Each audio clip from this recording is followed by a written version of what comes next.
Dejé mi copa en la mesa, me puse de pie y saqué un sobre de mi saco y nadie volvió a reír. En la cena de mi 63º cumpleaños, mi propia familia había levantado sus copas,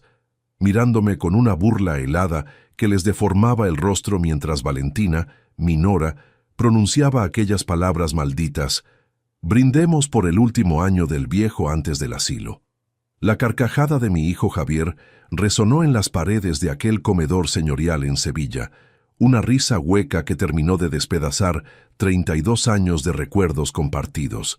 Permanecí inmóvil, sintiendo cómo el frío del acero de mi pluma fuente se clavaba en mis dedos a través de la tela de mi chaqueta,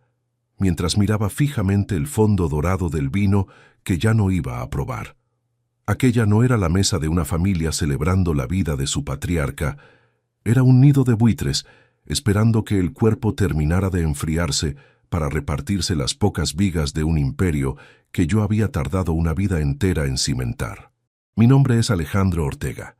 Tengo 63 años recién cumplidos y he pasado las últimas 4 décadas de mi existencia trabajando como arquitecto senior y calculista de estructuras en la Comunidad de Andalucía. He diseñado puentes que cruzan el Guadalquivir.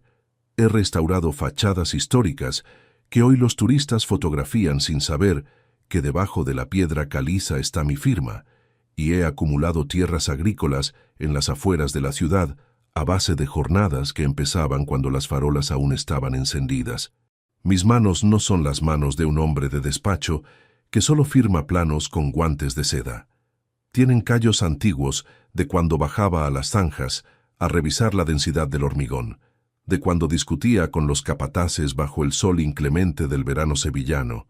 porque un pilar torcido de 1 milímetro significaba el colapso de un edificio entero. Siempre creí que la arquitectura consistía en eso,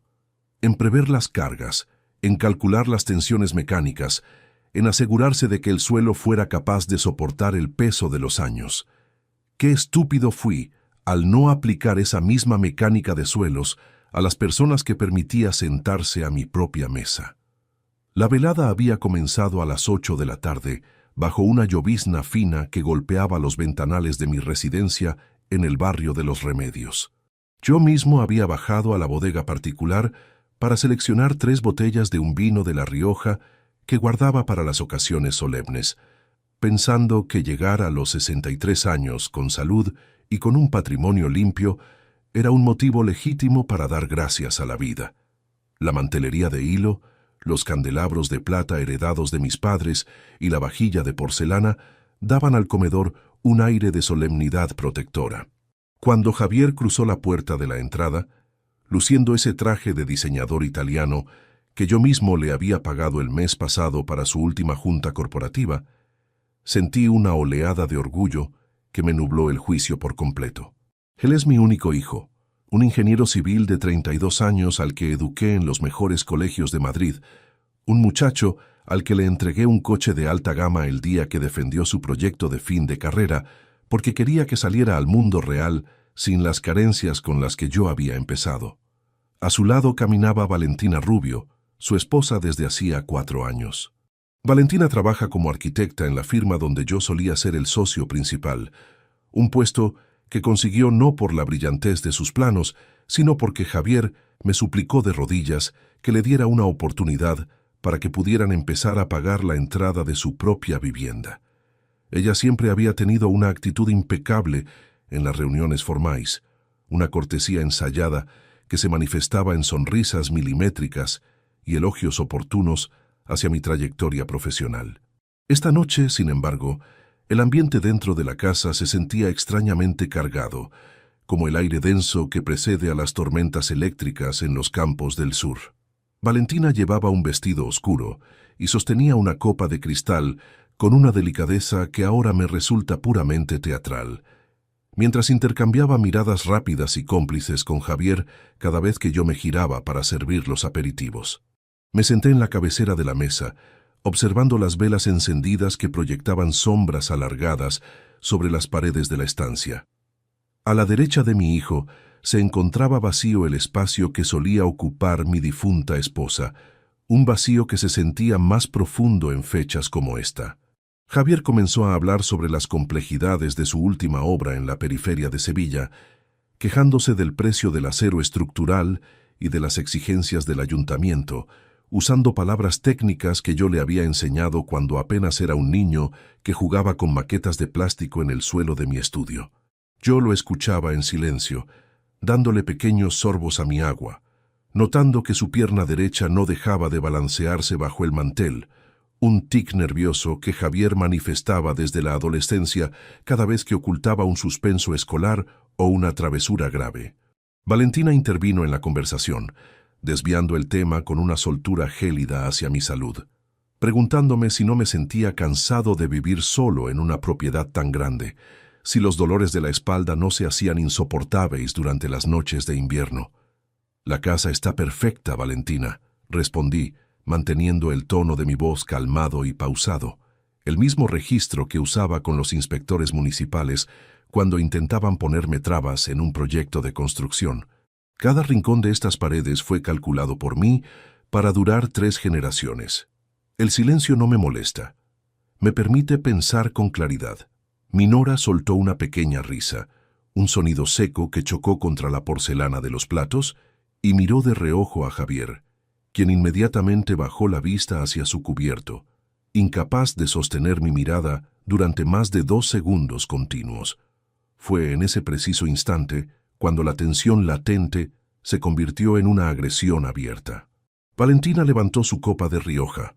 la luz de las velas reflejándose en el líquido rojo como si fuera sangre fresca,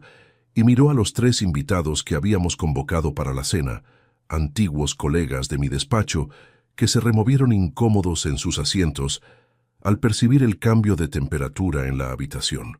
«Bueno, ya que estamos todos reunidos para celebrar que Alejandro sigue aquí», comenzó Valentina, alzando el brazo con una lentitud calculada que hizo que el silencio se apoderara por completo del comedor.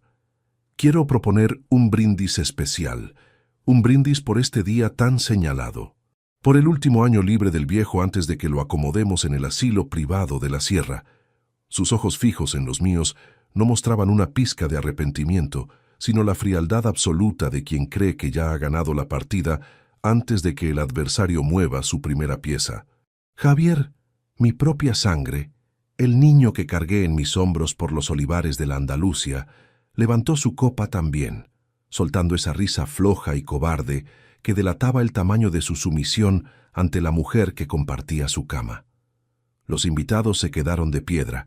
las copas a medio camino, mirando al suelo o fingiendo revisar sus teléfonos para no ser testigos de la humillación pública que se estaba ejecutando en la cabecera de la mesa. El silencio que siguió a las risas de Minora y mi hijo no fue un silencio ordinario,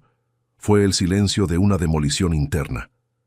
Podía escuchar el tic-tac mecánico del reloj de péndulo en el vestíbulo, el sonido de la llovizna golpeando contra los cristales exteriores y mi propia respiración, lenta y profunda, estabilizándose en mi pecho como el hormigón cuando fragua bajo el agua. No grité, no arrojé el vino a sus caras de satisfacción burguesa, ni permití que un solo músculo de mi rostro delatara el dolor punzante que me atravesaba el esternón al ver la vileza de mi descendencia. Un hombre joven habría saltado de la silla,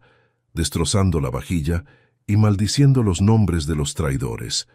Un lobo viejo, sin embargo, sabe que la ira caliente solo sirve para nublar la puntería. Yo soy un constructor,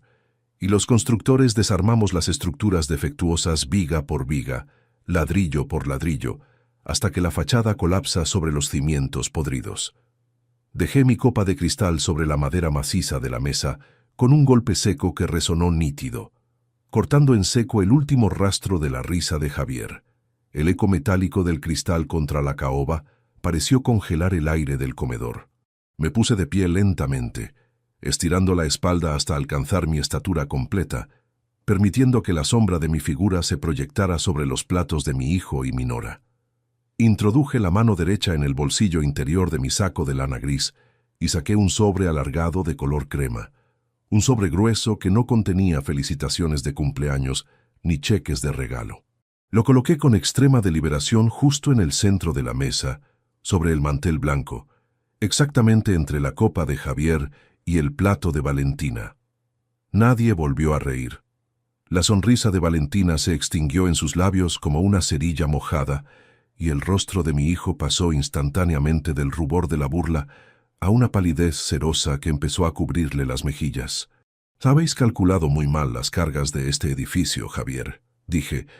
manteniendo mi voz en un registro bajo, plano y desprovisto de cualquier emoción. Una voz de piedra que llenó cada rincón del comedor sin necesidad de elevar el volumen. ¿Crees que porque mis manos están viejas y llenas de callos, mi mente se ha vuelto tan blanda como el lodo de las marismas? ¿Crees que este sobre contiene mi rendición? Miré fijamente a Valentina, cuyos dedos ahora se aferraban al borde de la mesa, con una tensión que hacía temblar los anillos caros que yo mismo le había financiado. Ninguno de los dos se atrevió a tocar el papel que descansaba entre ellos, mirándolo como si fuera una carga de dinamita con la mecha encendida en mitad del banquete. Los invitados se mantuvieron inmóviles, conteniendo el aliento, dándose cuenta de que la fiesta de cumpleaños había terminado y que el juicio final de Alejandro Ortega acababa de comenzar en directo. Javier extendió los dedos temblorosos hacia el borde del sobre color crema, pero antes de que sus yemas rozaran el papel, retiró la mano de golpe, como si la superficie quemara. El crujido de su silla de nogal contra el suelo pulido del comedor rompió la rigidez del ambiente, mientras Valentina entornaba los ojos intentando recomponer esa máscara de superioridad corporativa que tanto practicaba frente al espejo de su vestidor. Yo permanecía inmóvil, con el peso de mi cuerpo distribuido firmemente sobre mis dos piernas, sintiendo la solidez del suelo bajo mis botas, un suelo que yo mismo había mandado nivelar con tiralíneas cuando compramos este terreno a finales de los años 90. Los rostros de los tres comensales invitados, viejos contratistas de la Delegación de Obras Públicas de Andalucía,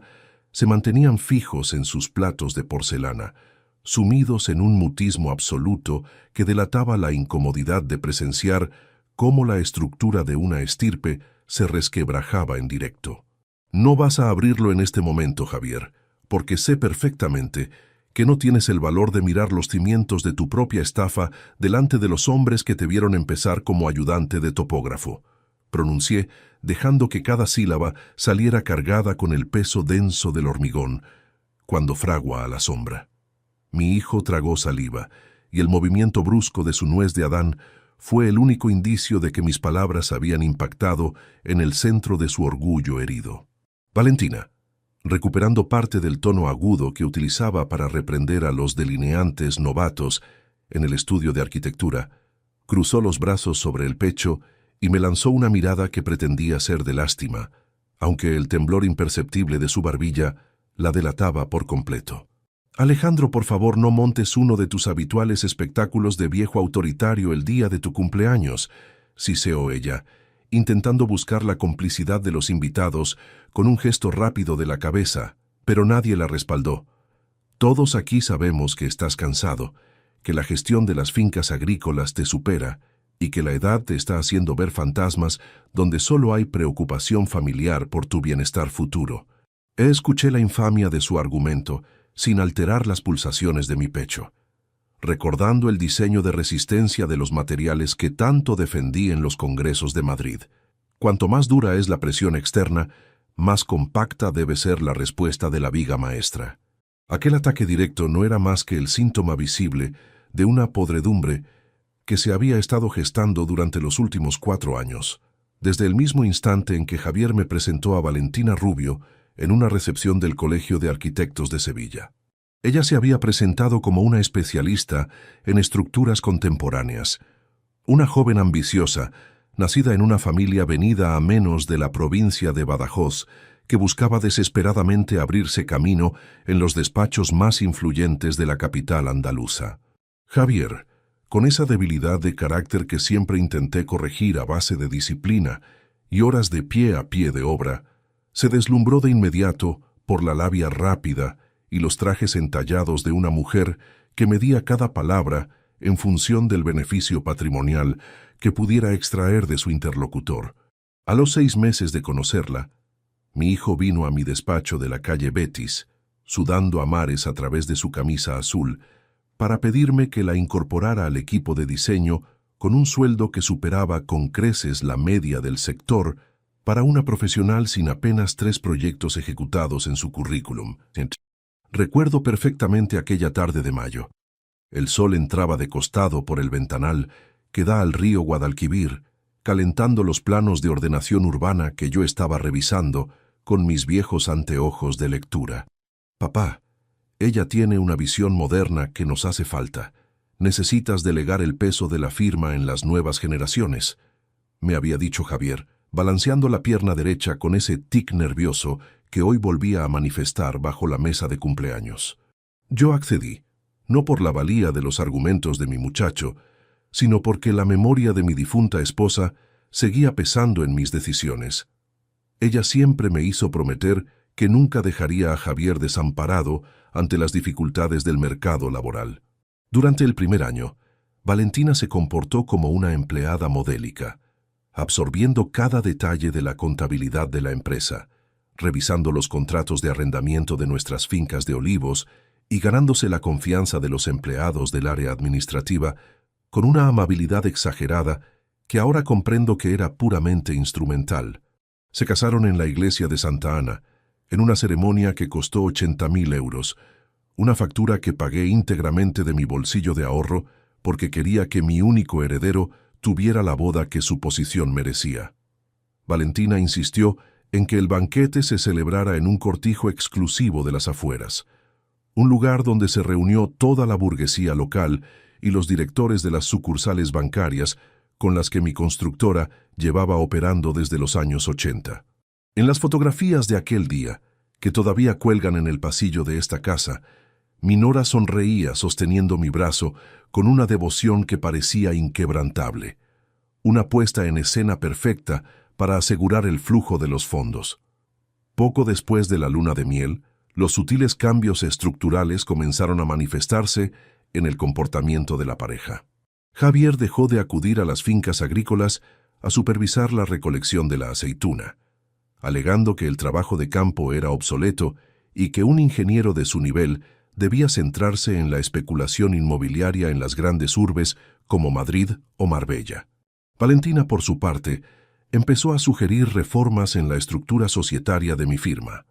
insistiendo en que debíamos diversificar el capital hacia fondos de inversión de alta volatilidad y abrir cuentas no declaradas en el extranjero para optimizar la carga fiscal, términos técnicos que utilizaba con una soltura que me hizo encender las primeras alarmas de sospecha. Yo me negué en redondo, manteniendo la política de solvencia tradicional que nos había mantenido a flote durante todas las crisis económicas. Dinero en el Banco de España, tierras con escrituras limpias en Andalucía y nada de deudas con prestamistas privados. Esa negativa mía fue el detonante para que Valentina cambiara de estrategia y empezara a minar la autoridad de mi hijo, convenciéndolo de que su viejo era un obstáculo insalvable para su crecimiento financiero, un anciano terco que se aferraba al control de los euros simplemente por egoísmo senil. Javier, carente de la espina dorsal necesaria para defender el apellido que le había dado todo, comenzó a transformarse en un satélite de las ambiciones de su esposa, repitiendo sus argumentos en cada almuerzo dominical, mirándome con un resentimiento sordo que se filtraba a través de sus silencios prolongados. Llegaron a pedirme un préstamo de 200.000 euros para un supuesto desarrollo residencial en la Costa del Sol, un proyecto del que nunca me mostraron un plano técnico fidedigno ni un estudio de viabilidad económica avisado por el colegio oficial. Cuando les denegué el capital, Valentina no volvió a pisar esta casa en 3 meses, dejando que Javier acudiera solo a las visitas familiares con el rostro demacrado y excusas mal hiladas sobre la salud de su cónyuge. Miradlos bien, señores. Continué extendiendo el brazo izquierdo hacia las carpetas y los documentos impresos que asomaban levemente por los bordes del sobre de color crema, rompiendo definitivamente el monólogo defensivo de mi nora.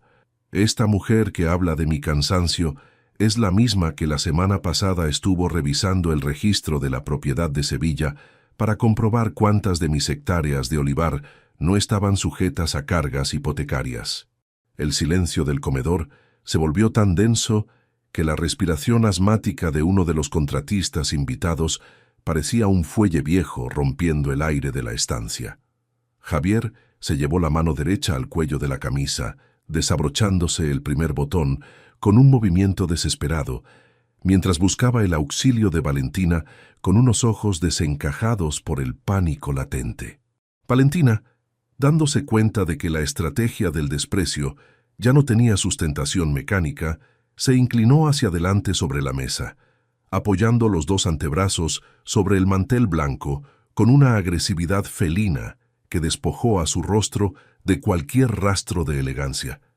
«No tienes nada contra nosotros, Alejandro. Eres solo un anciano desconfiado que se pasa las tardes controlando los extractos bancarios porque no tiene nada más que hacer con su vida desierta», escupió ella, con una voz que había perdido todo el barniz de la sofisticación sevillana. «Javier es el director de operaciones de la firma y tiene derecho legal a gestionar los movimientos del patrimonio familiar. Si hemos tomado decisiones, ha sido para salvar el negocio que tú estás dejando morir por tu inactividad. El negocio no está muriendo, Valentina. Lo estáis desvalijando», repliqué, manteniendo la compostura fija, con la espalda recta pegada al respaldo de mi silla, sintiendo el peso de la verdad como una armadura de hormigón armado. Saqué del bolsillo exterior de mi saco mi viejo bolígrafo de oro, el mismo que utilicé para firmar la entrega del puente del Alamillo, y di 2 golpes firmes sobre el sobre de color crema, un sonido seco que resonó como el veredicto de un tribunal en un salón vacío. Javier sabe perfectamente que su firma de director de operaciones no tiene validez legal para movimientos que superen los 10.000 euros sin la ratificación firmada del presidente del Consejo, que sigo siendo yo, por mucho que os duela ver este cabello canoso en la cabecera de la mesa. Javier se tapó la boca con los dedos de la mano izquierda, apoyando el codo sobre el mantel, y un gemido sordo se escapó de su garganta, un sonido patético que delataba el desmoronamiento total de su seguridad artificial. Recordé entonces los meses en que su madre pasaba las tardes enseñándole los números en el gran escritorio de caoba de la planta de arriba, diciéndole que un Ortega nunca mentía porque el peso de la mentira terminaba por hundir la estructura más sólida del mundo. Qué lejano quedaba aquel niño de este ingeniero cobarde que había permitido que una advenediza trazara el plano para desterrar a su propio progenitor de la casa donde había nacido y crecido. Tu madre te enseñó a calcular estructuras, Javier,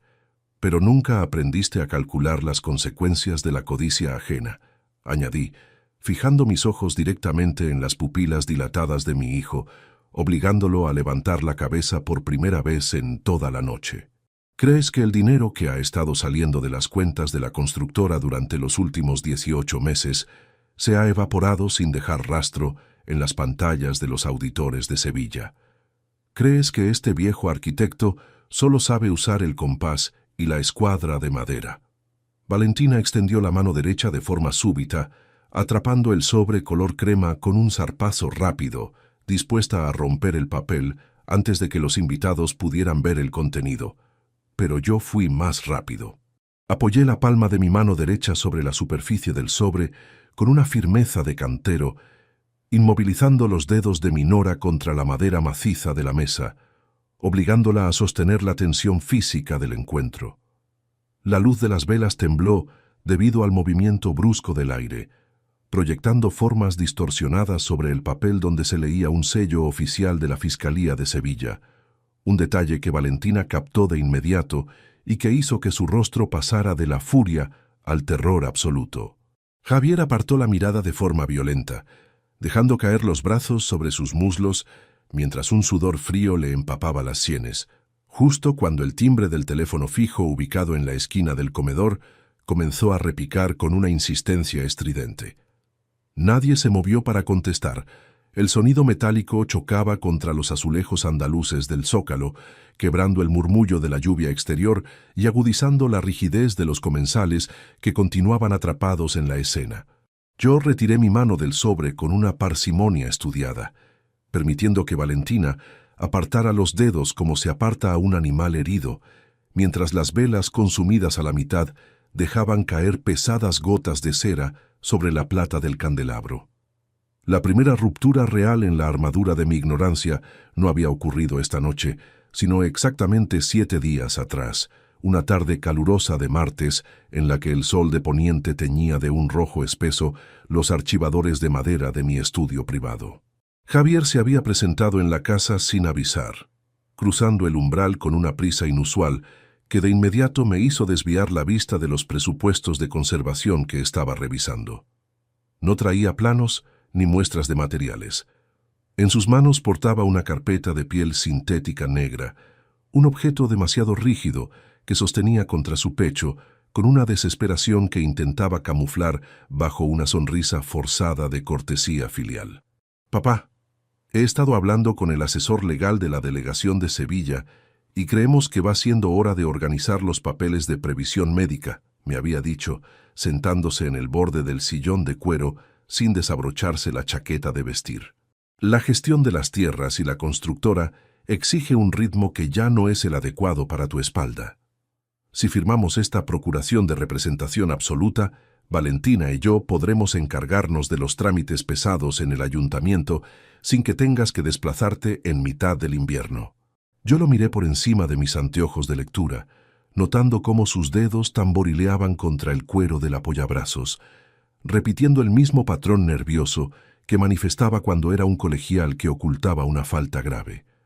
Negué con la cabeza, con una lentitud que a Javier pareció causarle un impacto físico visible en la mandíbula. «Mis facultades para la firma de documentos societarios y la administración de fincas siguen tan sólidas como los pilares que vertimos en el puente de la Barqueta», respondí, cerrando la carpeta de los presupuestos con un sonido seco que puso fin al intento de persuasión. «No firmo papeles en blanco ni procuraciones que cedan la titularidad de las decisiones maestras de mi vida a terceras personas, Javier. El apellido Ortega se mantiene al frente de la gestión hasta el último aliento». Mi hijo no insistió. Guardó el documento con una celeridad sospechosa, pronunció una disculpa atropellada y abandonó la residencia en menos de 5 minutos, dejándome a solas con un presentimiento amargo que empezó a descender por mi garganta como el sabor del aceite rancio. Fue en ese preciso instante cuando decidí desarmar la rutina de mi confianza y mirar hacia el pasado reciente con la lupa de un inspector de estructuras que busca la grieta inicial tras un sismo silencioso. Empecé a encajar los detalles que mis ojos de padre habían decidido ignorar durante los últimos 6 meses, por pura comodidad afectiva o por el simple deseo de mantener la paz conyugal de mi descendencia. Recordé las tardes de los domingos en las que Valentina se apartaba hacia el fondo del porche para mantener conversaciones telefónicas en voz baja, cortando la comunicación en seco cada vez que mis botas crujían sobre las losas de piedra del jardín. Recordé cómo los extractos trimestrales de la caja de seguridad de la Oficina Central de Sevilla habían empezado a llegar con retraso, justificando la secretaria que se trataba de errores en el servidor informático de la entidad bancaria, una excusa que yo había aceptado sin realizar una llamada de comprobación. Incluso reviví la tensión de un almuerzo en el que Javier había evitado comentar los resultados de la campaña de recogida de la aceituna, desviando las preguntas hacia las supuestas bondades de la especulación de fincas en Madrid, con un nerviosismo que hacía temblar los cubiertos en su mano. Fui directo al archivador metálico, donde guardaba las escrituras notariales de las propiedades agrícolas de la provincia, un mueble de acero con doble cerradura que permanecía en el fondo de mi despacho doméstico. Mis manos, que han sostenido toneladas de planos y herramientas pesadas, sintieron una vibración extraña al introducir la llave maestra en el tambor de bronce. Al abrir el cajón principal, noté que la disposición de los expedientes de las hectáreas, ubicadas en las afueras de la capital andaluza, había sido alterada. Los separadores de cartón azul estaban doblados hacia adentro y faltaba el folio original del testamento modificado que yo había redactado tras el fallecimiento de mi esposa. ¿Buscabas esto en mi despacho de los remedios el mes pasado, Valentina?, pregunté, rompiendo de golpe la rigidez del comedor mientras señalaba las copias notariales certificadas que asomaban por el borde del sobre color crema, atrayendo la atención de los 3 contratistas invitados que continuaban inmóviles en la mesa. Minora no respondió. El color rojo de su lápiz de labios contrastaba de forma grotesca con la palidez que se había apoderado del contorno de sus ojos, mientras su respiración se volvía tan superficial que apenas lograba inflar la tela de su vestido oscuro. Javier se apoyó contra el respaldo de la silla, tapándose los ojos con la palma de la mano derecha, dejando escapar un suspiro largo que sonó a derrota anticipada en mitad de la noche de mi cumpleaños. «Papá, por favor, los invitados no tienen por qué presenciar los pormenores de una discusión de contabilidad interna», balbuceó con un hilo de voz que carecía por completo de la autoridad que pretendía ostentar en las juntas de la constructora. «Es una cuestión puramente técnica que se puede solucionar mañana a primera hora en las oficinas del centro, sin necesidad de arruinar la cena con sospechas que no tienen fundamento real. Los pormenores de los que hablas, Javier, incluyen la falsificación caligráfica de mi firma en 3 documentos de solicitud de crédito hipotecario ante la delegación bancaria de la Avenida de la Constitución», respondí, golpeando la madera con el índice de mi mano derecha, un golpe pausado que sonaba como la caída de un mazo de demolición sobre el mármol. «No estamos discutiendo un error de partida doble en el balance del trimestre. Estamos destapando la estructura de un fraude patrimonial diseñado en la intimidad de vuestro dormitorio para dejar a este viejo arquitecto sin el suelo que pisa». Valentina enderezó el torso con una brusquedad que hizo tintinear los cubiertos de plata contra la porcelana de su plato, clavando sus pupilas oscuras en las mías con un odio que ya no necesitaba el camuflaje de las buenas maneras sevillanas. «¿Crees que el mundo sigue funcionando con tus reglas de los años 80, Alejandro, donde un patriarca controlaba cada peseta desde su sillón de cuero mientras los demás esperaban las migajas de su herencia?» Escupió con una agresividad que hizo que uno de los contratistas invitados carraspeara, buscando una excusa para levantarse de la mesa. «Javier ha dedicado su juventud a mantener a flote tu constructora mientras tú te dedicabas a pasear por los olivares. Si hemos buscado liquidez a través de los activos de la familia, ha sido para financiar el crecimiento que tu terca frugalidad nos impedía alcanzar. La liquidez de la que hablas, Valentina, no fue a parar a ninguna compra de maquinaria pesada, ni a la adquisición de suelo edificable para la firma», repliqué, manteniendo mi columna recta, sintiendo el peso denso del hormigón en mi voz que cortaba cualquier intento de justificación corporativa. Saqué del sobre crema un extracto bancario con el membrete oficial impreso en tinta negra y lo deslicé sobre el mantel, deteniéndolo justo frente al plato de mi hijo, revelando una serie de transferencias de capital que sumaban miles de euros dirigidas a un destinatario que nada tenía que ver con la arquitectura de Andalucía. Javier bajó la mano de su rostro, miró el papel y un temblor violento se apoderó de sus comisuras labiales, mientras sus ojos se abrían con un pánico tan puro que pareció encogerse dentro de su traje italiano de diseño. Valentina se inclinó para leer el nombre impreso en la línea de beneficiario y por primera vez en toda la velada, un sonido de incredulidad se escapó de sus labios, un jadeo seco que congeló sus dedos sobre el cristal de su copa. El documento reflejaba que el dinero desviado de las cuentas de mi constructora no estaba en un paraíso fiscal ni en un fondo de inversión inmobiliario en Marbella, sino en la cuenta personal de un prestamista privado con sede en el centro de Madrid, con anotaciones que incluían referencias directas a deudas vencidas acumuladas en salones de juego de la capital. «Ese no es el fondo de la Costa del Sol, Javier», susurró Valentina, volviéndose hacia mi hijo con una lentitud que infundía más terror que sus gritos anteriores, mientras sus uñas se clavaban en el brazo del traje de su esposo con una fuerza desesperada. «Me dijiste que las firmas que falsificamos eran para el enganche de los terrenos residenciales de la playa. Me juraste que el capital estaba retenido en una cuenta de garantía en Málaga hasta que el ayuntamiento aprobara el plan de urbanismo». Javier no respondió.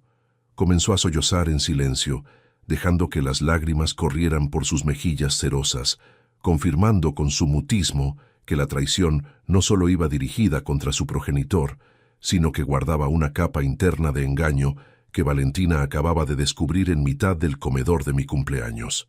El crujido violento de la porcelana rompió la inmovilidad del comedor cuando Valentina retiró el brazo con tal brusquidez que su copa de vino terminó por volcarse, derramando un río de líquido espeso y púrpura sobre el mantel blanco de hilo. Las gotas comenzaron a expandirse con rapidez, tiñendo las copias notariales que yo mismo había colocado sobre la caoba, mientras Javier se encogía en su asiento, ocultando las manos entre las rodillas, como un colegial atrapado en la peor de las faltas. Los tres contratistas sentados a la mesa se miraron entre sí, carraspeando con incomodidad antes de que uno de ellos, el viejo Manuel, hiciera un ademán de apartar su silla para marcharse de la estancia. Pero mi mirada fija lo contuvo en el sitio. «Mírame cuando te estoy hablando, Javier», exclamó Valentina, con una voz estridente que había perdido todo el barniz de la sofisticación andaluza, clavando sus uñas directamente en la madera para no abalanzarse sobre su esposo. «¿De qué deudas en los salones de Madrid me estás hablando? ¿Dónde están los 200.000 euros que retiramos con las firmas modificadas de la constructora el mes pasado?» Mi hijo no emitió una sola palabra. Se limitó a emitir un quejido ahogado, dejando que la saliva se le secara en los labios secos, mientras contemplaba fijamente la mancha de vino que avanzaba hacia su plato. El origen exacto de este desastre se había materializado 3 días antes de la cena de mi cumpleaños, bajo el cielo gris plomizo de una tarde de jueves en Sevilla. Yo había decidido acudir sin previo aviso a las oficinas centrales de la constructora, situadas en una de las calles señoriales que comunican con la Plaza de Cuba, con el único propósito de confrontar a Javier sobre los retrasos en las auditorías internas de las fincas agrícolas. Al cruzar el umbral del pasillo principal, donde las alfombras amortiguaban el sonido de mis botas, percibí un murmullo tenso que provenía directamente de la sala de juntas del fondo,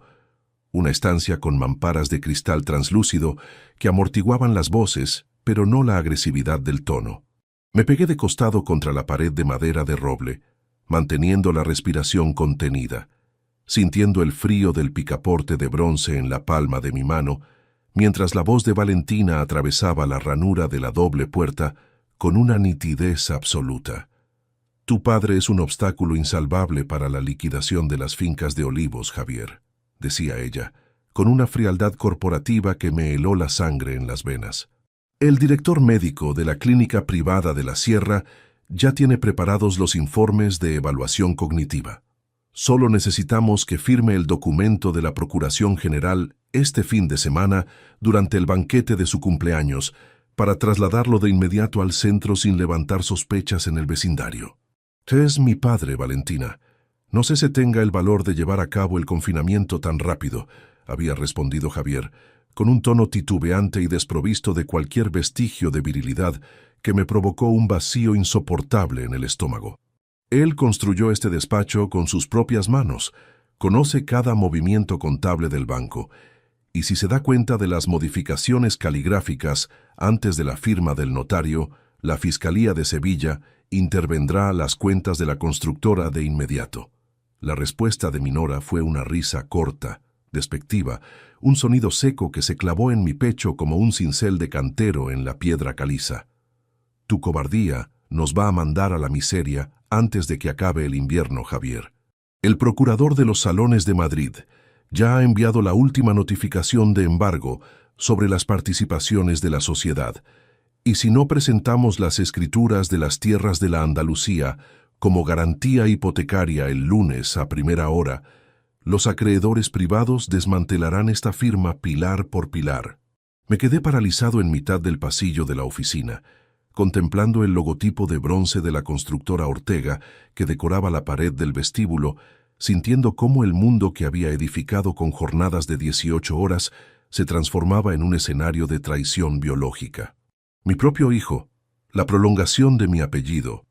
estaba midiendo la velocidad de mi envejecimiento para encerrarme entre 4 paredes de un asilo, mientras su esposa liquidaba el patrimonio de los Olivos para saldar las deudas acumuladas en las noches de juego de la capital. No irrumpí en la sala de juntas en aquel instante. Di media vuelta con pasos felinos, regresé a mi vehículo y llamé desde mi teléfono móvil a la única persona capaz de levantar un muro de contención legal antes de que el hormigón de la infamia terminara de fraguar sobre mi cabeza. Tu plan de confinamiento médico era perfecto, Valentina, pero olvidaste un detalle técnico fundamental en la mecánica de las estructuras, pronuncié, retomando la palabra en el comedor de mi cumpleaños, mientras extendía sobre el mantel manchado una segunda hoja extraída de mi saco de lana. Los informes del director médico de la Clínica de la Sierra exigen la ratificación de un perito judicial independiente de la Comunidad de Andalucía, y el hombre que ocupa esa plaza de inspección resulta ser un viejo compañero de mi promoción de la Escuela de Arquitectura de Madrid. Valentina se enderezó de golpe, dejando caer los cubiertos sobre la porcelana con un sonido metálico que hizo que los invitados se removieran en sus asientos con un temor reverente. Sus labios pintados de rojo oscuro se abrieron para formular una réplica, pero no emitió sonido alguno. Sus ojos fijos en el sello oficial del Juzgado de Guardia de Sevilla delataban que acababa de comprender la magnitud de la demolición jurídica que yo había estado diseñando a sus espaldas durante los últimos 3 días. Javier levantó el rostro ceroso, con las lágrimas surcando la piel de sus pómulos, mirando a su esposa con un resentimiento sordo que empezó a brotar desde lo más profundo de su humillación pública. Me dijiste que todo estaba controlado, Valentina. Me juraste que las deudas de los salones de Madrid se pagarían con el fondo de inversión de Marbella y que mi padre nunca tendría acceso a las notificaciones notariales del registro de la propiedad, exclamó con un hilo de voz quebrado por los sollozos del pánico latente. «Cállate, pedazo de idiota», gritó Valentina, perdiendo por completo la compostura y golpeando el borde de la mesa con la palma de la mano, haciendo temblar los candelabros de plata que iluminaban la estancia. Se volvió hacia mí con una mirada cargada de un odio ancestral, desprovista de cualquier camuflaje familiar. Tienes 63 años, Alejandro, y estás solo en esta mansión vacía de los Remedios. Crees que has ganado porque tienes unos papeles firmados por tus viejos amigos del juzgado, pero la constructora no se sostiene sin el relevo generacional que Javier representa ante los bancos de Sevilla. La constructora se sostiene sobre la solvencia de mis avales personales y las tierras agrícolas que tú pretendías malvender, Valentina, repliqué, manteniendo la columna recta pegada al respaldo de mi silla, transmitiendo la frialdad del hormigón armado en cada una de mis palabras pausadas. He firmado esta misma tarde la revocación fulminante de todos los poderes societarios de Javier dentro de la firma, una orden que ya ha sido notificada al Registro Mercantil de Andalucía y que deja a tu esposo con la única condición de un empleado en prácticas sujeto a despido inmediato por causa grave de desfalco. Manuel, el más antiguo de los contratistas invitados, se levantó lentamente de su silla, colocándose la servilleta sobre la caoba con un respeto solemne hacia mi figura. Alejandro, creo que es el momento de que os dejemos a solas para solucionar estos asuntos de la estirpe. Nosotros ya hemos visto suficiente por esta noche, formuló, haciendo un ademán a sus 2 compañeros para moverse hacia el vestíbulo de la entrada. Yo asentí con la cabeza en silencio, agradeciendo la discreción de los hombres que me habían acompañado en las zanjas y en los andamios de las grandes obras de la provincia. Cuando la puerta principal de la casa se cerró con un eco sordo que recorrió los pasillos en penumbra, el comedor quedó sumido en un mutismo asfixiante, interrumpido únicamente por los sollozos rítmicos de Javier y el sonido de la cera que continuaba cayendo sobre el metal del candelabro. Valentina permanecía de pie, con los brazos cruzados, respirando de forma agitada mientras contemplaba las hojas manuscritas que el vino tinto continuaba devorando sobre el mantel de hilo. Me acerqué lentamente hacia la posición de mi hijo, apoyando mis manos viejas y llenas de callos sobre sus hombros encorvados, sintiendo el temblor involuntario de sus músculos bajo la tela fina de su traje de diseño italiano. La demolición de una vida empieza siempre por una pequeña mentira en los cimientos, Javier, susurré cerca de su oído, con una voz desprovista de ira, pero cargada con el peso definitivo de una sentencia judicial. Pero lo que vuestro auditor no descubrió en las cuentas de Sevilla, y lo que tu esposa nunca se molestó en revisar en los documentos del Registro Mercantil de Madrid, es la existencia de una tercera firma en las pólizas de aval que introdujimos esta misma mañana. Valentina abrió los ojos con desorbitación al escuchar el nombre de la entidad que mencioné a continuación, un detalle que no figuraba en ninguna de las copias del sobre y que abría una dimensión del problema que ninguno de los dos había alcanzado a prever. El estruendo de un rayo lejano hizo vibrar las vetustas ventanas de madera de la mansión, seguido por el tintineo apresurado de las cucharillas de plata sobre los platos vacíos. Valentina dio un paso hacia atrás, tropezando con la pata de su propia silla, mientras el nombre de la agencia tributaria y del Banco de España que yo acababa de pronunciar flotaba en el aire estancado del comedor como una densa capa de neblina invernal. Javier levantó la cabeza despacio con los ojos inyectados en sangre y las comisuras de los labios cubiertas por una saliva pastosa que delataba la sequedad absoluta de su boca ante la mención de las autoridades fiscales. ¿Qué significa esa tercera firma, Alejandro? Habla de una vez, deja de jugar con los silencios como hacías en las reuniones de la constructora, exigió Valentina, con un hilo de voz áspero que raspaba las paredes decoradas con azulejos antiguos, desprovista ya de cualquier vestigio de control emocional. Para entender la dimensión exacta de la ratificación legal que sostenía en mis manos,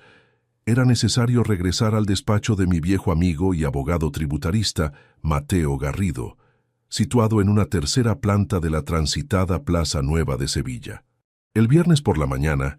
apenas 36 horas antes del banquete de mi cumpleaños, me encontraba sentado frente a su escritorio de caoba, rodeado por montañas de expedientes encuadernados en piel que olían a papel viejo, café cargado y tinta fresca. Mateo, un hombre de sienes plateadas que miraba el mundo con la precisión quirúrgica de quien ha pasado 40 años desarmando fraudes financieros en la Comunidad de Andalucía, se ajustó los anteojos y deslizó un informe pericial caligráfico sobre el tapete verde. La deconstrucción de las cuentas de la constructora Ortega revela una vía de agua que supera con creces lo que un simple descuido administrativo podría justificar, Alejandro, me había dicho Mateo, señalando con el capuchón de su estilográfica las columnas impresas en tinta roja. Tu hijo Javier y tu nora Valentina no solo han modificado tu firma digital en las solicitudes de las hipotecas agrarias de Sevilla,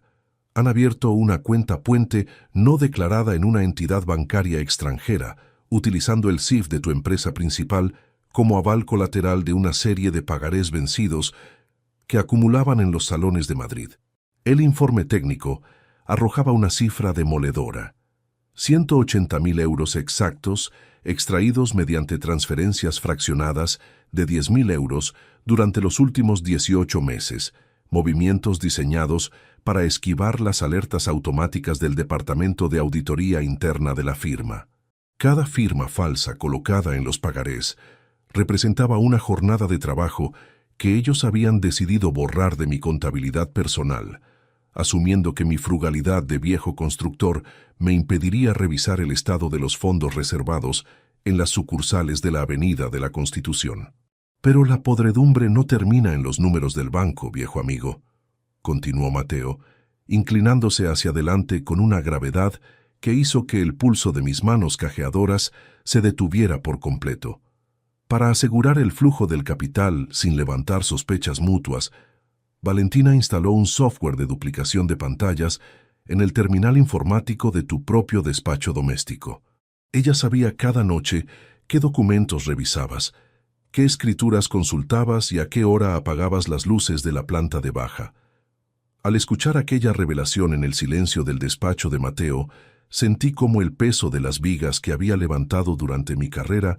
se transformaba en una losa biológica que me oprimía el esternón. La intimidad de mi hogar, el santuario donde recordaba a mi difunta esposa entre planos y libros de cálculo estructural, había sido vulnerada por los ojos tecnológicos de una advenediza que medía mis rutinas para calcular el día exacto de mi confinamiento definitivo. Fue en ese momento cuando Mateo me propuso colocar una última pieza en la armadura de nuestro contraataque. Un dispositivo de grabación ambiental autorizado por el juzgado de guardia, instalado discretamente en el propio comedor de mi casa durante las labores de limpieza previas al banquete. Escucha esto, Alejandro, porque es la prueba de cargo que cerrará la estructura del proceso penal sin dejar margen a los abogados de la defensa, pronunció Mateo, presionando el mando de un pequeño reproductor digital que descansaba sobre la mesa. La grabación de audio comenzó con el ruido característico de los cubiertos de plata siendo ordenados sobre el mantel, seguido por los pasos rápidos de Valentina cruzando el pasillo de la entrada de mi casa el día anterior. El viejo está revisando los planos de las hectáreas de olivar del Aljarafe, Javier, pero su firma en el testamento ya no tiene valor ante la modificación que depositamos en la notaría de Madrid, decía la voz de mi nora, con una claridad gélida que me provocó un escalofrío en la raíz del cuello. Mañana en la cena de su cumpleaños, en cuanto levante la copa para el brindis, le entregaremos la documentación de la Procuración General combinada con los informes del director médico del Centro de la Sierra. Firmará por puro cansancio delante de sus antiguos colegas, y el lunes las tierras estarán a nuestro nombre para saldar la cuenta del procurador de los salones de juego. No sé si sea la forma correcta de actuar, Valentina. Su mirada me sigue intimidando como cuando bajaba a revisar el hormigón de las obras de la delegación, había respondido Javier, con esa voz floja, vacilante, desprovista de cualquier rastro de la dignidad que su madre intentó inculcarle durante su infancia en Sevilla. Si descubre la cuenta puente no declarada antes de que el notario valide el traslado a la clínica, la Fiscalía intervendrá el patrimonio familiar de inmediato. Tu padre es un cascarón que se sostiene por pura inercia, Javier, un viejo terco que ya no sabe en qué día de la semana vive y que confunde los extractos bancarios con facturas viejas de material de cimentación, replicó Valentina, soltando esa misma risa corta y despectiva que hace unos minutos había resonado en la cabecera de la mesa de cumpleaños. El lunes a primera hora, los euros estarán transferidos al mediador de Madrid,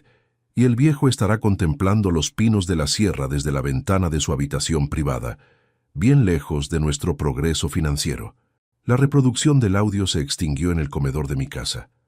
dejando tras de sí un vacío asfixiante que solo era quebrado por el goteo de la cera fundida sobre el metal del candelabro y los espasmos rítmicos de los hombros de Javier, quien continuaba sollozando con la cabeza hundida entre las manos. Valentina permanecía estática,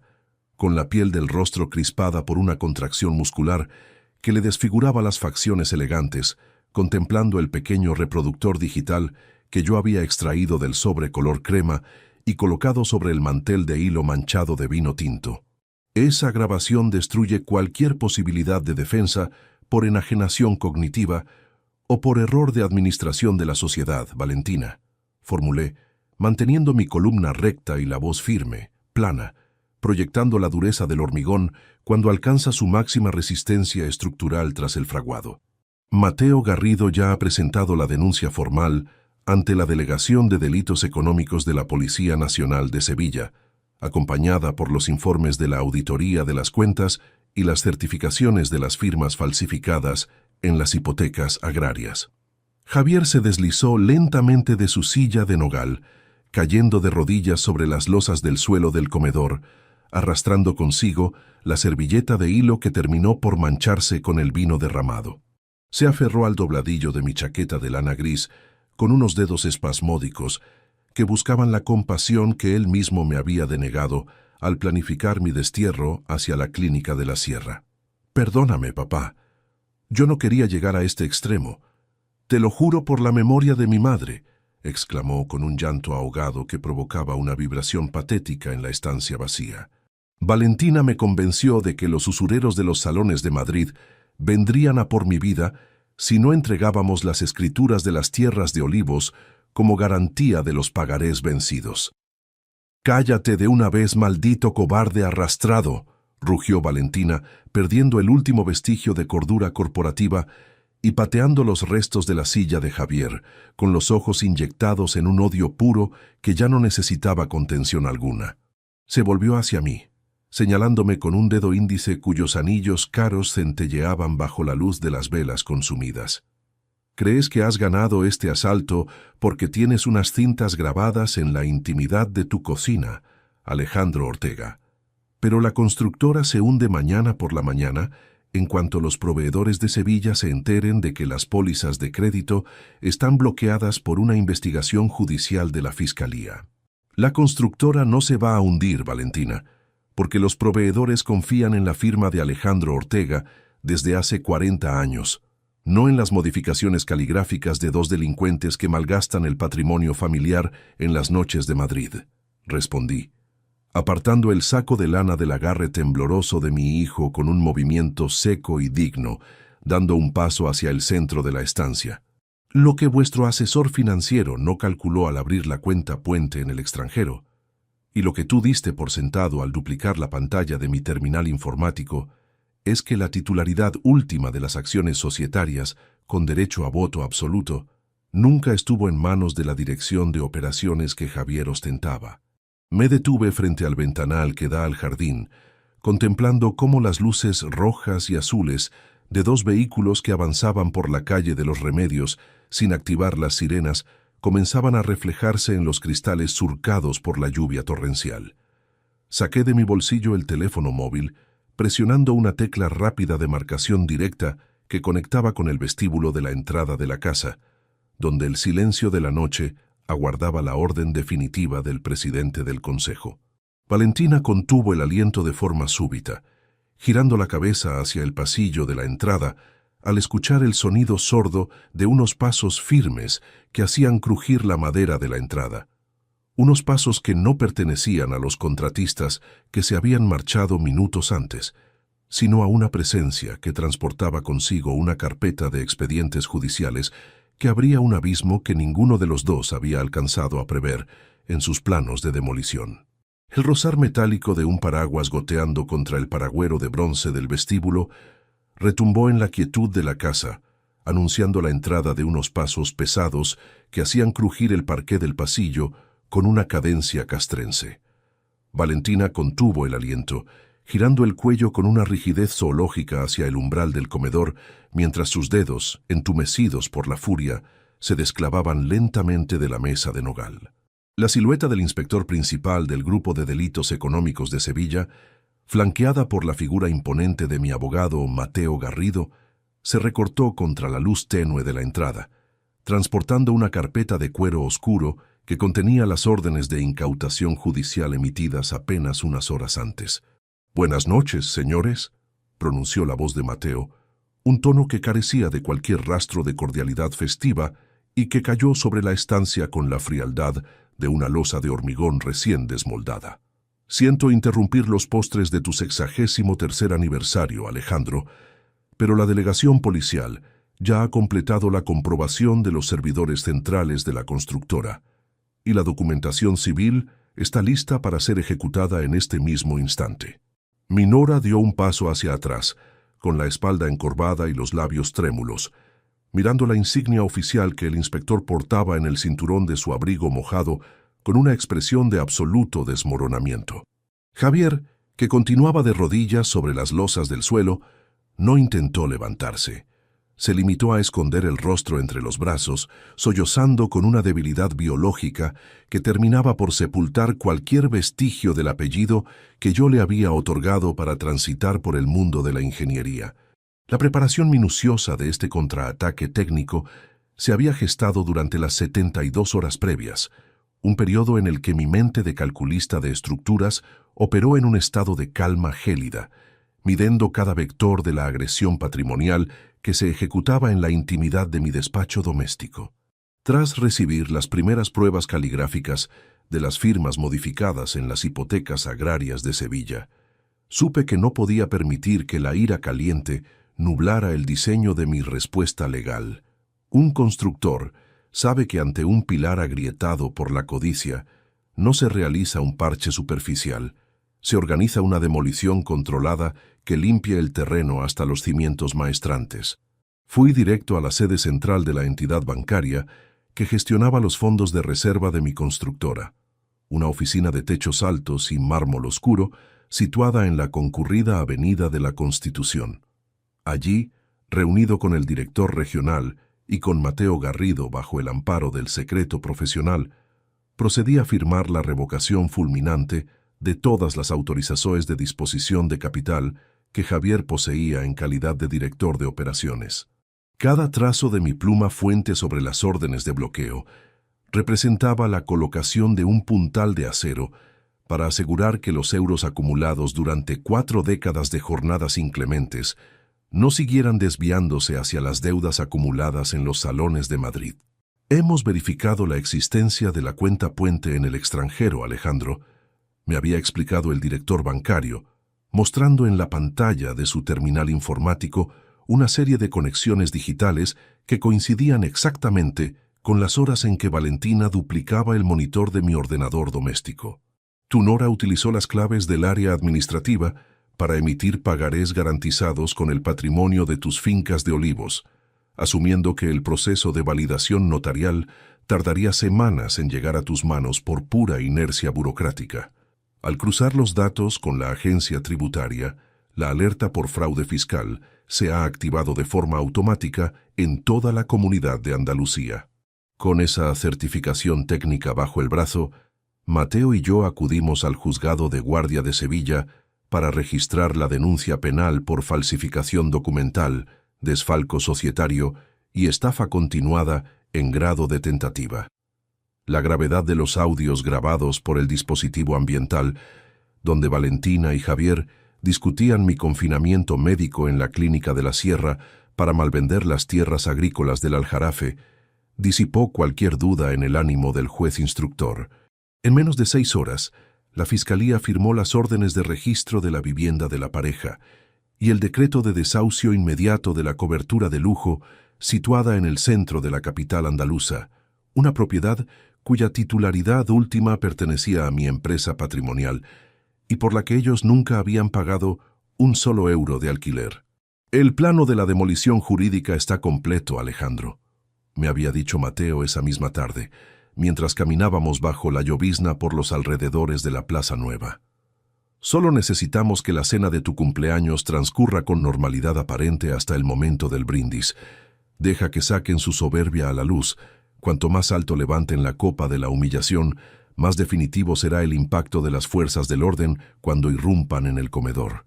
Retornando al presente de la estancia, el inspector de delitos económicos avanzó hacia la mesa, deteniéndose justo al lado de la mancha de vino tinto que continuaba extendiéndose por el mantel de hilo blanco como un estigma de la vileza familiar. Sacó de su carpeta de piel un documento con el membrete oficial del Poder Judicial de la Nación y lo extendió con extrema parsimonia frente a los ojos desencajados de Valentina, obligándola a contemplar los sellos de tinta azul que decretaban el fin de su impunidad corporativa. «Doña Valentina Rubio», pronunció el oficial con un tono neutro, técnico, desprovisto de cualquier rastro de emoción o animadversión personal. «Queda usted formalmente notificada del inicio de la instrucción penal por delitos contra el patrimonio, falsificación de firmas mercantiles y estafa cualificada. Asimismo, se le hace entrega de la orden judicial de lanzamiento y desalojo de la vivienda ocupada en la calle San Fernando,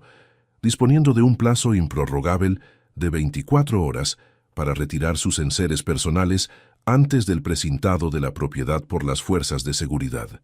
Mi nora dejó caer los brazos a lo largo del cuerpo,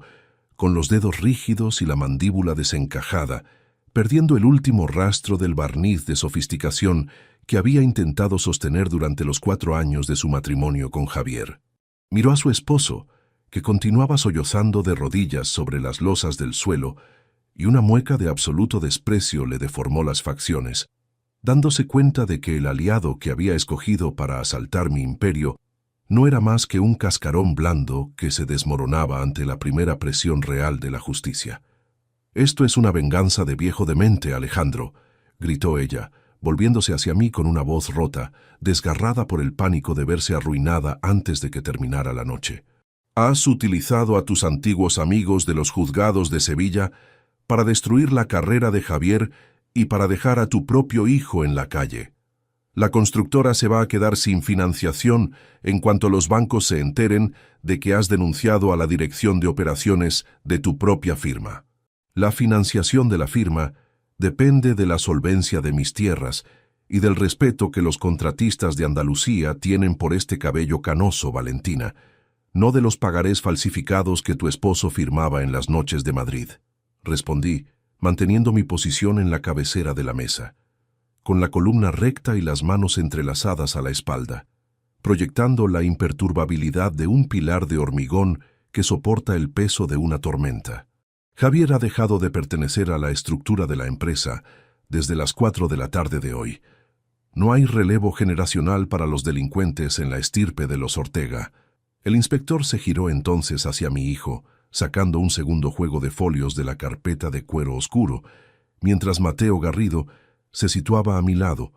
observando el desenlace con la severidad de un juez que asiste a la ejecución de una sentencia necesaria.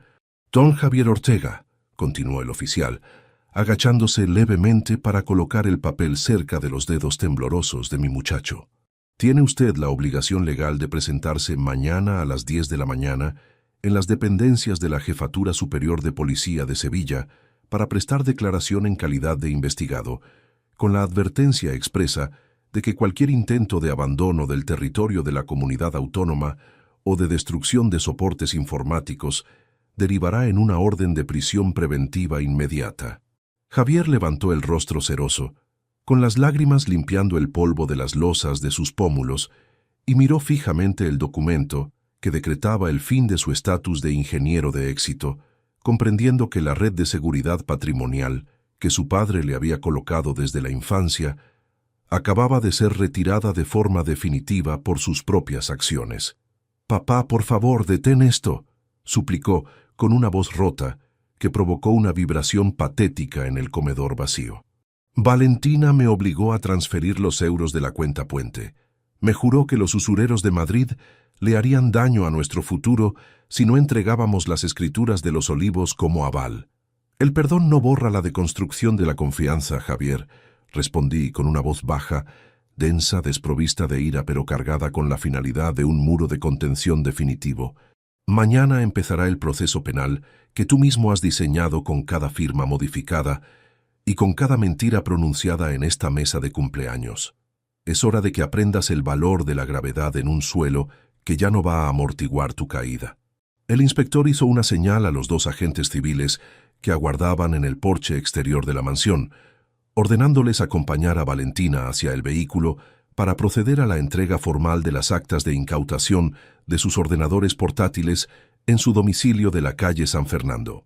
Minora se dio la vuelta sin mirar a Javier, caminando hacia el vestíbulo con pasos rígidos y la cabeza gacha, arrastrando la tela de su vestido oscuro por el parqué en mitad del silencio asfixiante que había regresado a la estancia de los Remedios. Cuando el sonido de los motores de los coches policiales se alejó por la avenida, rompiendo el eco de la llovizna nocturna, me quedé a solas con mi hijo en el comedor señorial, rodeado por los escombros de la cena de mi 63º aniversario. Las velas estaban a punto de extinguirse en los candelabros de plata, dejando caer las últimas gotas de cera sobre el mantel manchado de Rioja, mientras el reloj de péndulo continuaba marcando las horas con una precisión indiferente al dolor de la estirpe. Javier permanecía en el suelo inmóvil, con la cabeza apoyada contra la madera de la mesa, un reflejo patético de la destrucción de un apellido que había tardado una vida entera en cimentarse. Me acerqué lentamente hacia el escritorio de caoba de la esquina de la estancia, donde reposaba mi vieja cartera de arquitecto, y extraje un último folio oficial que no le había mostrado al inspector ni a Mateo Garrido durante la reunión de la tarde. Era una comunicación de carácter confidencial, remitida desde una notaría de la ciudad de Badajoz, un documento que contenía una serie de firmas y de transferencias de titularidad previas al matrimonio de Javier, revelando una conexión patrimonial oculta que Valentina había establecido con una sociedad instrumental, mucho antes de pisar por primera vez las oficinas centrales de mi constructora en Sevilla. El crujido del papel notarial de Badajoz, al desplegarse sobre la esquina despejada de la caoba, interrumpió el murmullo de la lluvia, que comenzaba a remitir tras el paso del frente sobre el barrio de los Remedios. Javier alzó los ojos, limpiándose de manera torpe el rastro de las lágrimas con el puño de su camisa desabrochada, mientras contemplaba el nuevo documento que yo acababa de situar bajo el haz de luz menguante de la última vela. Sus labios se movieron sin emitir sonido, reconociendo las grafías de una escritura pública que databa de meses antes de su enlace eclesiástico con Valentina Rubio en la iglesia de Santa Ana. Levántate del suelo, Javier, y asume el peso de tu propia incompetencia estructural de la misma forma en que un ingeniero asume el colapso de un viaducto mal calculado. Ordené, manteniendo mis manos entrelazadas a la espalda, permitiendo que la rigidez de mi voz de cantero llenara el vacío del comedor señorial. Mi hijo se incorporó de forma pesada, arrastrando las botas sobre las losas manchadas de vino tinto, hasta dejarse caer en la silla de nogal que Manuel había ocupado horas antes, con los hombros hundidos bajo la tela de su traje de diseño italiano. El documento que descansaba entre nosotros contenía una verdad que modificaba por completo la perspectiva del desfalco societario que habíamos estado auditando junto a Mateo Garrido. Aquella certificación notarial de la provincia de Badajoz demostraba que Valentina no se había acercado a mi hijo por un deslumbramiento afectivo casual en las recepciones de Sevilla, sino siguiendo un plano de asalto patrimonial trazado mucho antes de que su firma administrativa fuera estampada en los libros de mi constructora. Una sociedad instrumental denominada Inversiones del Guadiana, cuya administradora única resultaba ser la propia Valentina Rubio, aparecía como la beneficiaria original de una opción de compra oculta sobre las hectáreas de olivar del Aljarafe, un contrato con firmas cruzadas que involucraba un nombre que me obligó a contraer los músculos de la mandíbula. Miras este papel con sorpresa, Javier, porque asumías que tu esposa compartía contigo el secreto de cada euro desviado hacia los salones de juego de Madrid. Pronuncié, dando un paso corto hacia la mesa y apoyando los nudillos sobre el mantel de hilo para forzar a mi muchacho a sostener el encuentro de nuestras pupilas. Creías que eras el estratega de una farsa compartida para salvar tu pellejo ante los prestamistas privados de la capital, sin darte cuenta de que Valentina ya había tasado el valor de tu apellido en el mercado de subastas notariales antes de que le compraras el anillo de diamantes en la joyería de la Plaza Nueva. Javier extendió los dedos hacia el folio de Badajoz, leyendo las líneas donde se especificaban las cláusulas de rescisión forzosa de la constructora Ortega en caso de incapacidad médica del socio mayoritario, un detalle técnico que encajaba de manera perfecta con los informes de evaluación cognitiva que el director de la Clínica de la Sierra tenía preparados en su carpeta de piel negra. Su rostro pasó de la palidez cerosa a una contracción de estupor absoluto, dándose cuenta de que el software de duplicación de pantallas que Valentina instaló en mi ordenador doméstico no solo servía para vigilar mis extractos bancarios, sino para controlar los plazos de una maniobra de absorción societaria que lo excluía a él de cualquier beneficio posterior al confinamiento de su propio padre. Ella me juró que este documento de Badajoz era una antigua liquidación hereditaria de su familia de Extremadura, papá, balbuceó Javier con una voz rota que parecía el susurro de una estructura de madera vieja cuando cede ante la carga del invierno.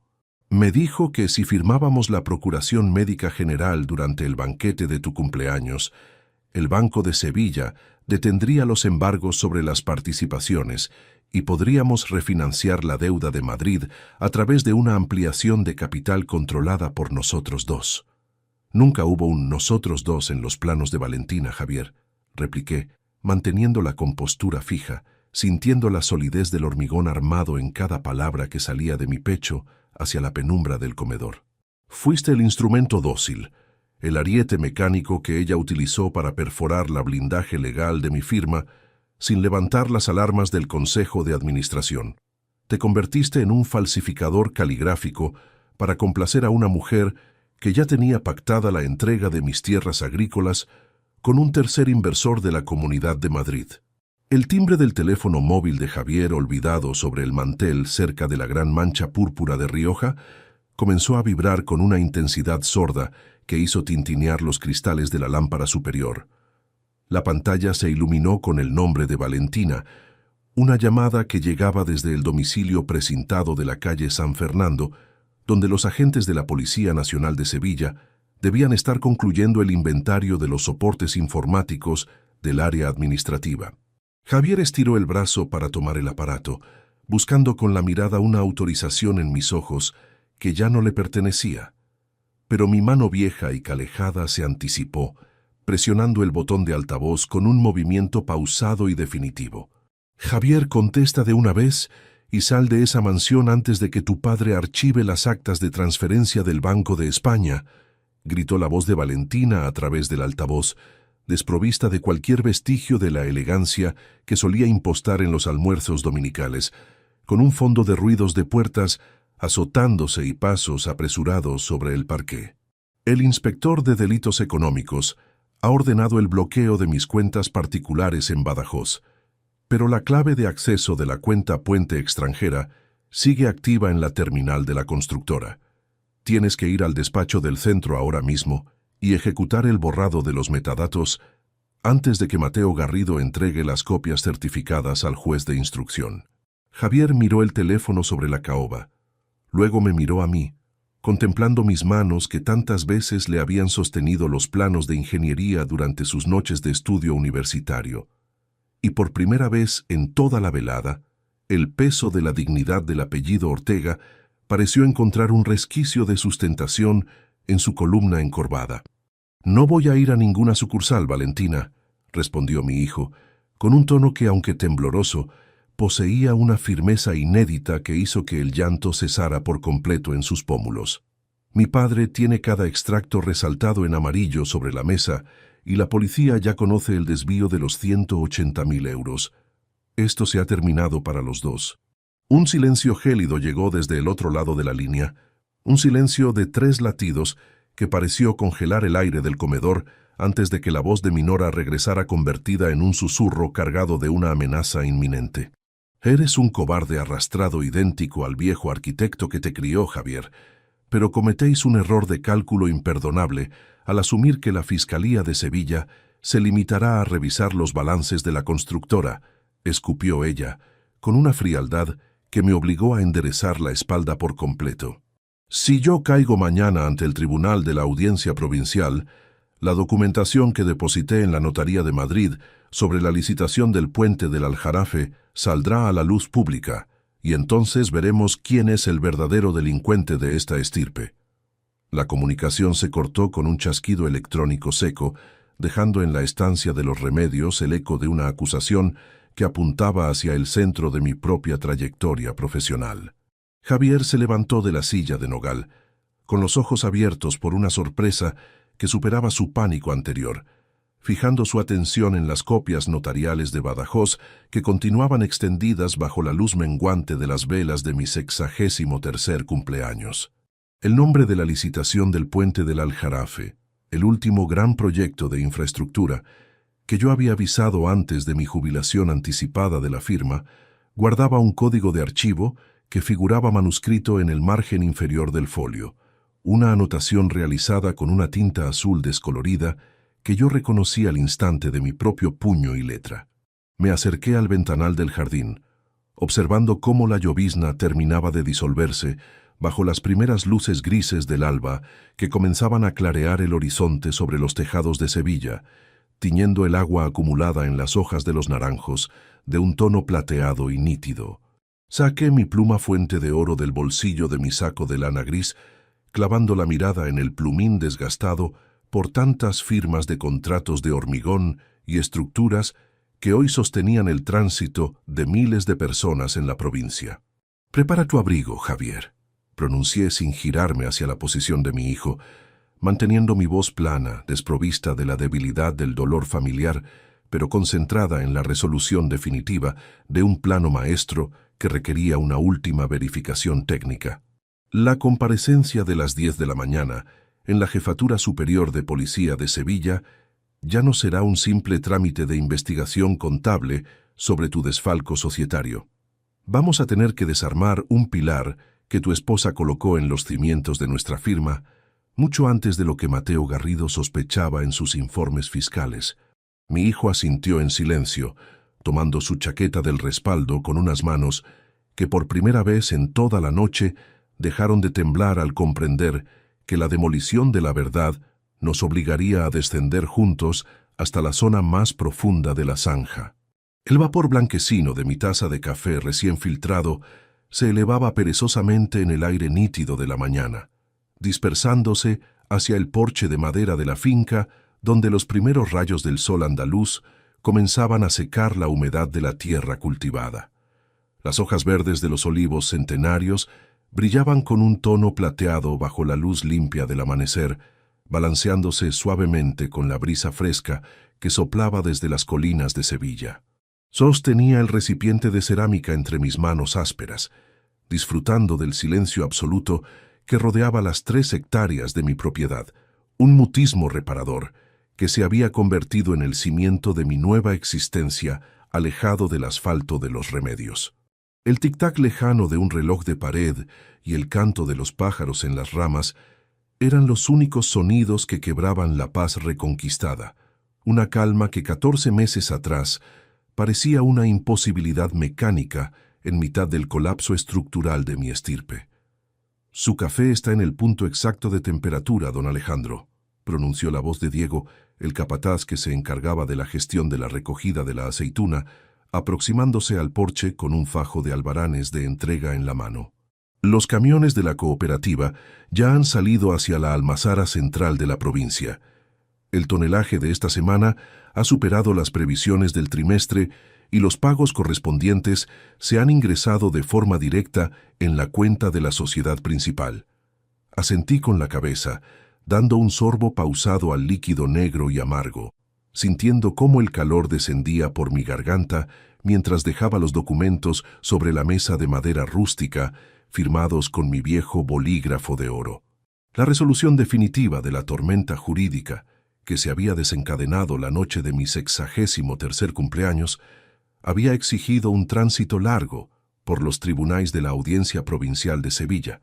una auditoría humana donde cada viga de la mentira tuvo que ser desmontada ante los ojos del juez instructor.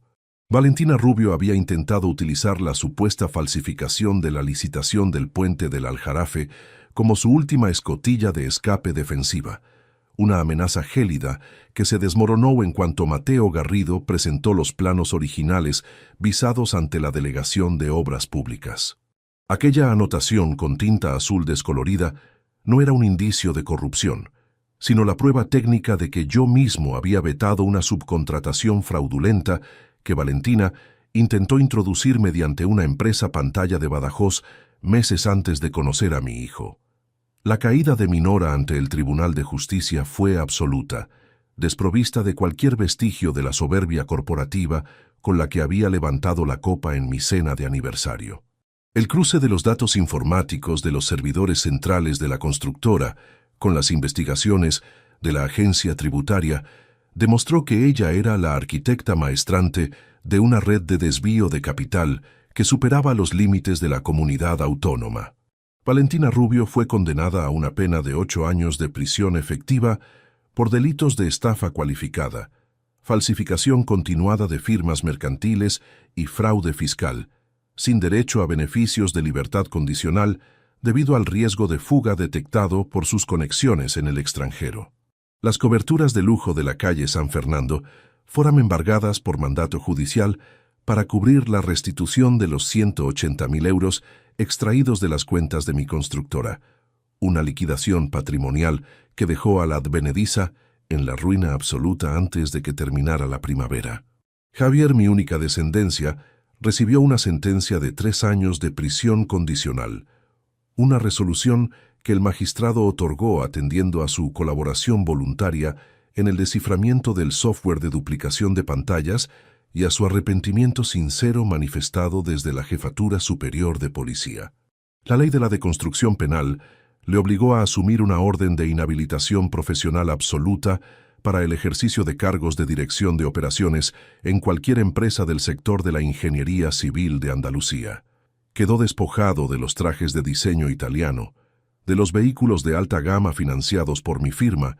y de la asignación económica que su madre le había intentado asegurar en las cláusulas de la herencia familiar. Su salida del entorno de opulencia artificial de Sevilla fue el primer paso de un fraguado doloroso, una caída de cara contra el lodo de la realidad que yo mismo diseñé para salvar los restos de su carácter debilitado. Mi última interacción física con él se había producido 3 meses atrás, bajo las luces fluorescentes y frías del pasillo central de los juzgados de Sevilla, justo después de que el secretario judicial firmara el acta de conformidad del proceso legal. Javier se había acercado a mi posición con pasos titubeantes,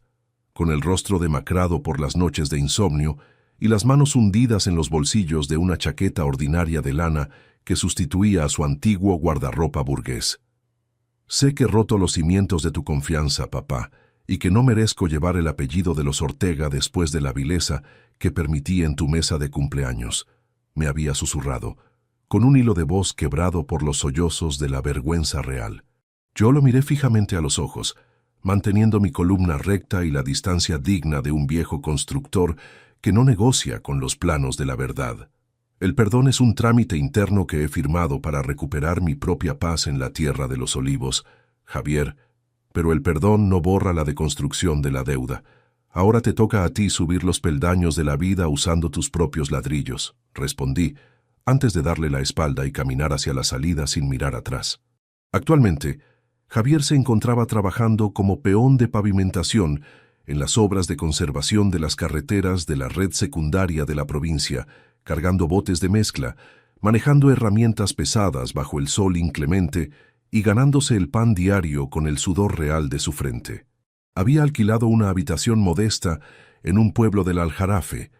tomando el autobús de línea cada mañana a las 5 para acudir a los tramos de asfalto donde sus manos, antes finas de despacho, comenzaban a cubrirse de los mismos callos antiguos que definían mi trayectoria profesional. No utilizaba mi nombre para conseguir favores de los capataces,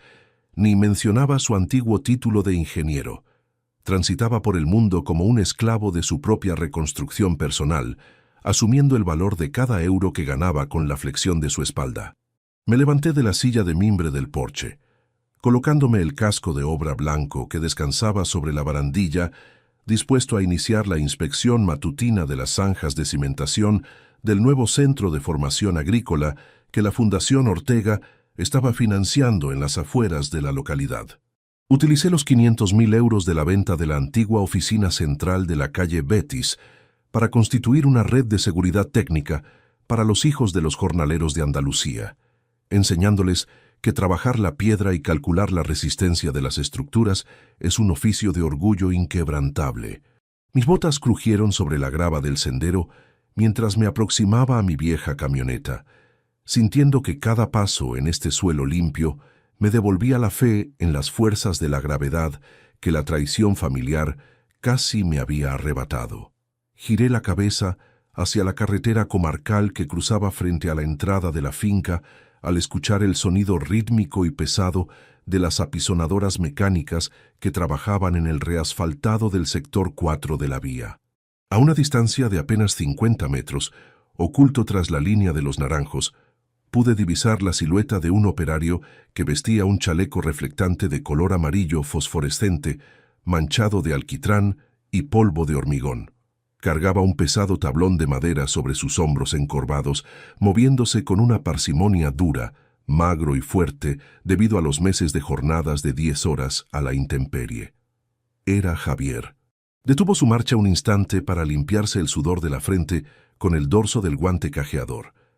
Levantó la mirada hacia el porche de la finca y cruzó sus pupilas oscuras con las mías a través del cañón de la distancia. No hubo sonrisas ni ademanes de reconciliación teatral en mitad de la mañana.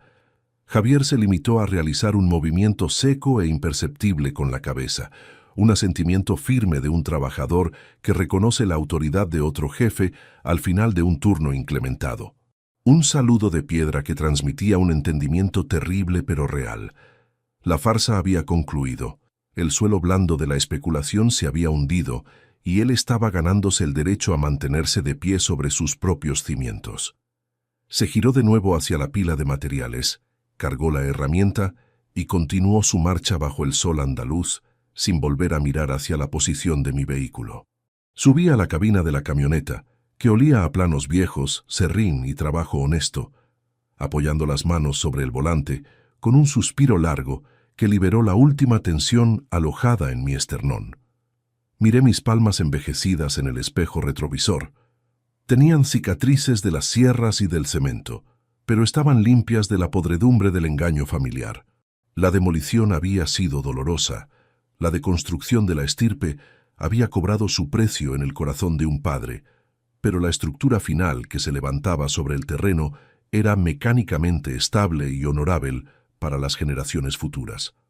Soy Alejandro Ortega, tengo 63 años y sigo construyendo, pronuncié en el silencio de la cabina, encendiendo el motor que ronroneó con una vibración agrícola y sólida que hizo eco contra las tapias de la finca. Puse el vehículo en marcha,